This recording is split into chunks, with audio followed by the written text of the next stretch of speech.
안녕하십니까. 주역 64개 노트 정리. 이번 시간에는 천집이 두 번째 시간입니다. 전체적으로는 108번째 노트 정리입니다. 이번 시간에는 초육과 6, 2에 대해서 노트 정리한 부분을 같이 보겠습니다. 자, 먼저 한자를 같이 한번 읽어보겠습니다. 자, 초육, 발모여, 발모여, 이기휘, 정길형. 띠풀의 뿌리를 뽑는 것이라 그 무리로서 바르게 하니 길하고 형통하니라. 상활 발모정길 지제군야. 띠풀을 뽑는데 동류와 함께 바르게 하면 길한 것은 뜻이 임금에게 있음이라 이렇게 이야기합니다. 여기에 상징적 의미를 소인을 제거하는 것이 곧 바르게 하는 것이니 길한 것이며 그 뜻은 곧 임금을 향한다고 풀이하는 견해가 있습니다. 김상석 교수님께서 이렇게 소상전을 풀이하십니다. 자, 기본적으로 이제 그 효 위치상 이제 강이 음이 자리에 있으니까 부정이죠. 부당이죠. 그 다음에 응은 있죠. 이렇게 정응. 그리고 학계의 세 개 모두가 음이죠. 음효, 소인. 즉 이런 설명을 기초로 해서 보면은 발이란 한자는 뽑는다, 모는 띠, 여는 띠뿌리. 즉 발모를 하게 되니까 띠풀이 뒤얽힌 것과 함께 나오니까 뽑게 되면은 세 음효가 함께 나온다고 이야기합니다. 즉 세 개의 음효가 모두 덩달아 나온다고 이렇게 이야기합니다. 그래서 이 상황을 보면은 비색한 상황에서 무모하게 움직이면은 자신뿐만 아니라 관계된 자도 영향을 받게 된다고 일반적으로 이 효를 풀이합니다. 기본적으로 B는 아까도 설명했듯이 초역은 음이고 부당이고 구사와 정응하고 학계의 세 개가 모두 음효인 소인이다 이렇게 이야기합니다. 즉 이 A, B의 설명은 기본적으로 소인을 상징하고 이렇게 풀이를 하는 거죠. 근데 이제 그 황태영 교수님은 이 부분을 그 원래 그 주역 64개의 주인은 군자죠. 소인에게 관한 지침을 내리는 학문이 아니라 군자에게 수기치인 이제 세상을 천하를 다스리는 그런 학문이니까 주인은 군자죠. 그래서 이 황태영 교수님은 이 효를 풀이하시길 거는 위로 가고 고는 아래로 가서 천지빚계 시절에는 교류가 전무한 상황이다. 바깥 세상은 소인들이 날뛰고 국정농단하는 경우이니 소인과 더불어 죄를 짓지 않으려면은 불과 영의로 녹을 먹지 않아야 한다. 이러한 상황에서 빚계 초여는 아래에 숨어있는 군자로서 초여의 초여 상황에서는 나라의 녹과 벼슬을 거부하고 은둔하는 상이라고 이야기합니다. 즉 초여 시절에는 소인이 죄를 저지르려고 하나 아직 힘이 미약하여 전면에 나서지 않는 초기의 단계다. 즉 이때 빚계의 초육은 동루와 영대하에서 자리를 지키고 가만히 있어야 한다고 이렇게 설명하십니다. 즉 군자에게 이렇게 지침을 주는 거죠. 그러면은 이제 우리가 실제로 효를 받았을 때 이 발모의 의미와 그 다음에 뜻이 군자에게 있다.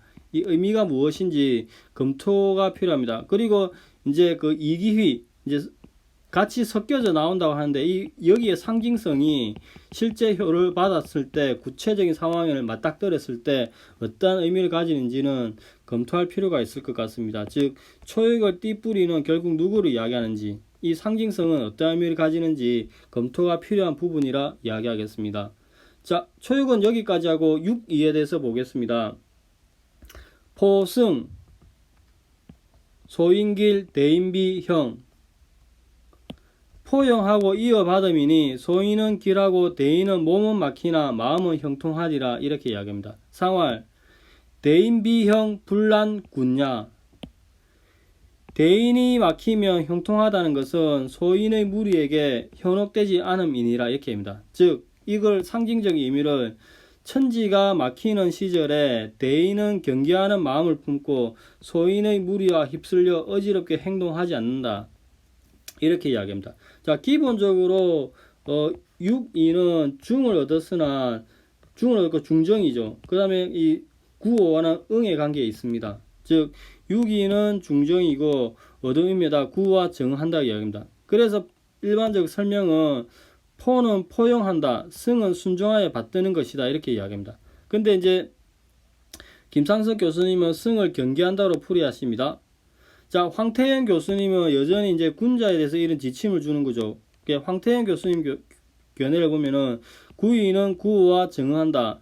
세상은 이미 천지빚기 시절이니까 소인배의 세상으로 소인배가 전면에 나타났으나 아직 소인배가 세력이 완전하진 않아서 구호를 받들려는 마음이 있다. 아직 소인은 스스로 소인 행사를 하고 싶지 않아서 날뛰지 않고 도리어 대인에게 머리를 조아려 아첨한다. 이렇게 하면은 소인은 좋은 입질이 없는 반면에 대인은 그럼에도 불구하고 이 아첨에 말려들지 않는 거죠. 불란군야. 즉 아첨에 말려들지 않고 고고하게 자신을 지킨다. 이 덕에 대인을 따르는 진정한 동지들이 연대의 뜻을 유지하면서 같이 온다. 이렇게 이야기합니다. 여기서 이제 상징을 가지는 의미가 실제 효를 봤을 때 이 포의 의미가 무엇인지, 이제 불란군야, 이 군의 의미가 무엇인지 실제 효를 받았을 때 검토가 필요한 부분이라 생각을 합니다.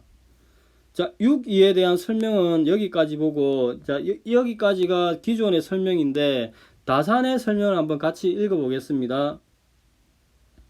자, 글을 먼저 보겠습니다. 초육 발모 여희기희 정길형 상활 발모 정길 지제군야. 띠풀의 뿌리를 뽑으면 띠풀의 뿌리가 모여있는 그 무리로서 함이니 그렇게 하면 서로 연결된 띠풀이 잇따라 올라올 것이므로 인재를 선발하는 등의 일을 하면은 일이 길하고 형통하다고 이야기합니다.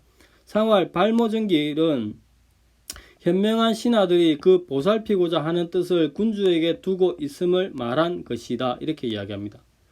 자, 여기에 대한 물상을 찾아보면은 발모여의 상을 보면은 기본적으로 천지비 본계죠. 이 본계는 초효가 효변을 하면은 이제 천례무망이 되는 거죠.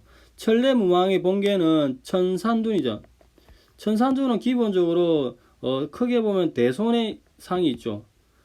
대손의 상이 있는 상이 풀이죠. 큰 풀. 근데 이 강이 이렇게 세 개가 있으니까 이게 띠 모양이라고 이야기합니다. 그래서 이렇게 발 모여 이렇게 뽑아 올리면 추위를 하면 추위한다는 걸 뽑아 올린다고 이야기합니다. 그러면은 전체적으로 한 칸씩 위로 올라가는 상이 이렇게 나오는 거죠. 이렇게 한 칸씩 위로 올라가는 상이 나옵니다. 그리고 이 상황에서 여기에 있는 진의 풀도 같이 딸려 올라가 이야기합니다. 즉 발모여는 띠의 뿌리를 뽑는 것인데 손의 풀을 뽑아 올렸을 때 진의 풀도 같이 일어나므로 이기휘 그 무리로서 풀을 뽑는다 이렇게 이야기합니다. 그러면 이제 그 정길이라는 의미는 이렇게 천지빚기 시절에는 본계 시절인데 본계 시절에 이제 초효가 변하면은 천례무망이 되죠.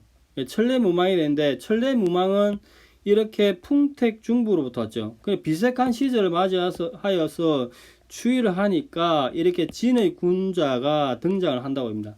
그래 진의 군자가 비색한 시절에 둔께를 당해서 이미 숨고 사라진 군자가 공국 안으로 들어오니까 추위를 하게 들어오는 거죠. 그래서 크게 일하다. 이런 상황에서 일을 하게 되면 길하다고 이야기합니다. 그 다음에 지제군, 그 뜻이 군자에게 있다.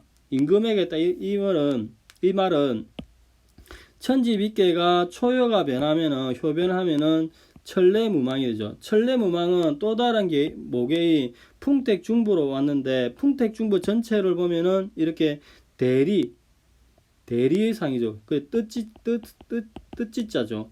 그래서 이때 하호계인 진의 현자가 나타나가지고 이렇게 상승을 해서 건의 임금을 따르는 거죠. 그래서 진의 현자가 위로 가서 건의 군자를 따르니까 그 뜻이 임금 군자에게 있다 이렇게 이야기하는 것입니다. 자, 여기가 초육에 대한 설명이고 그 다음 이제 그 6.2에 대한 설명을 같이 보겠습니다. 글을 먼저 같이 보겠습니다. 6.2 포승 소인길 대인비형 상활 대인비형 불란군야.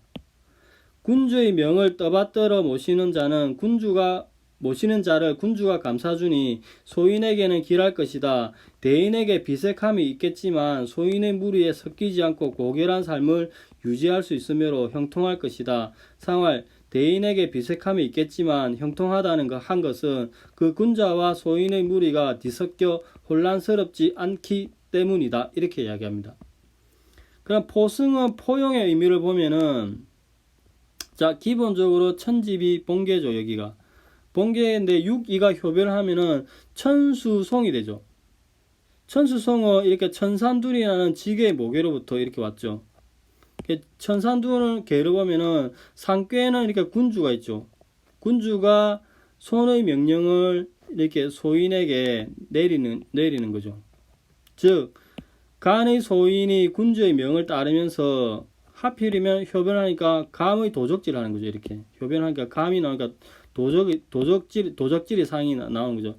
그럼에도 불구하고 건의 군주가 손으로 포용한다. 이렇게 얘기합니다. 즉 감의 도적질 함에도 불구하고 건의 군주가 위에 있으면서 손으로 도적을 포용하니 포승의 의미가 여기에 있다고 이야기합니다. 그 다음에 소인은 길하다는 의미는 자 여기에 보면은 이게 천지비 본계죠. 본계가 6이가 효변하면은 천수송이 됩니다. 천수송은 또 다른 모계인 천산둔으로 봤죠. 그래서 상계에는 건의 군자가 있고 하계에는 이제 간의 소인이 있는데 추위를 하게 되면은 이렇게 되죠. 그러면은 하계가 지가 되죠. 수가 되니까 이 지는 뜻을 이죠. 그래서 소인이 뜻을 얻는 거죠. 그래서 소인이 뜻을 얻으니 득이 양양하여서 소인은 길하다고 이야기합니다. 근데 이제 군자는 학계 양가 원래는 천산둔 시절에는 이렇게 서로 천산둔 시절에 이렇게 건이 이렇게 4개가 있어서 학계와 이렇게 연결되어 있는데 추위를 하게 되면은 건이 단절되는 리로서 단절되는 상이 나오죠. 이렇게 단절되니까 대인은 비색하다. 근데 나중에 결국에는 그럼에도 불구하고 나중에 이렇게 리로서 만나니까 뭐 형통하다는 의미가 있는데 그건 이후의 이야기고 일단 소인길의 의미가 소인이 추위를 하게 되면은 감의 뜻을 얻어서 소인이 길하다고 설명을 하십니다. 그 다음에 불란군야는 그 무리와 섞여 있어도 내가 고결함을 유지한다고 이야기하는데 그 부분을 보면은 이렇게 천지 빗계 본계가 6이가 효변하면은 천수송이 되는데 이 천수송은 천산둔의 그 지계 모계로 닿죠. 그래서 천산둔계 시절에는 이렇게 강이 4개가 있어서 학계와 이렇게 연결되어 있죠. 그래서 소인과 군자가 섞여져 있다고 설명을 하십니다. 근데